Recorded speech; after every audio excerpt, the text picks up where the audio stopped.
कधी विचार केलाय विश्वात आधी कोण आलं? शिव की शक्ती? जर शक्ती ही सृष्टीची जननी असेल तर शिव कोण आहे? आणि जर शिव अनादी आणि अनंत असतील तर शक्ती आधी कशी असू शकते? तर पुराणामध्ये स्पष्ट आहे, शक्ती हीच आदी आहे, कारण तीच सृष्टीला जन्म देणारी ऊर्जा आहे. श्रीमद देवी भागवत सांगतं की शक्तीशिवाय काही अस्तित्वात येऊ शकत नाही, अगदी शिव सुद्धा. आद्य शक्ती ही परब्रह्म परमात्मा सनातनी, तीच संपूर्ण विश्वाचं मूळ कारण आहे.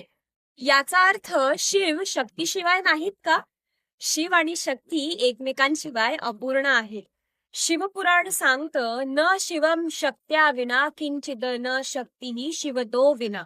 शक्तीशिवाय शिव म्हणजे निश्चल शून्य आणि शिवाशिवाय शक्ती म्हणजे नियंत्रित ऊर्जा. शक्ती ही क्रिया आहे तर शिव ही स्थिती आहे.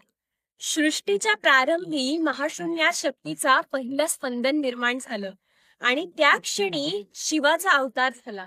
शक्तीनेच सृष्टी निर्माण केली, शिवाने तिला रूप दिलं.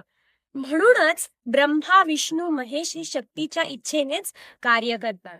ही देवी फक्त मंदिरात नाही, तर ती आपल्या आत आहे, आपल्या विचारांमध्ये आहे, आपल्या कर्तृत्वामध्ये आहे. आजच्या काळात प्रत्येक स्त्री तिच्या आयुष्यात मुलगी, आई, पत्नी, शिक्षिका अशा अनेक भूमिका निभावते. तीच दुर्गा आहे संकटांशी लढणारी, तीच काली आहे न्यायाविरुद्ध लढणारी, तीच सरस्वती आहे ज्ञान आणि बुद्धी देणारी, ती शक्ती आहे ती जीवनाला गती देते.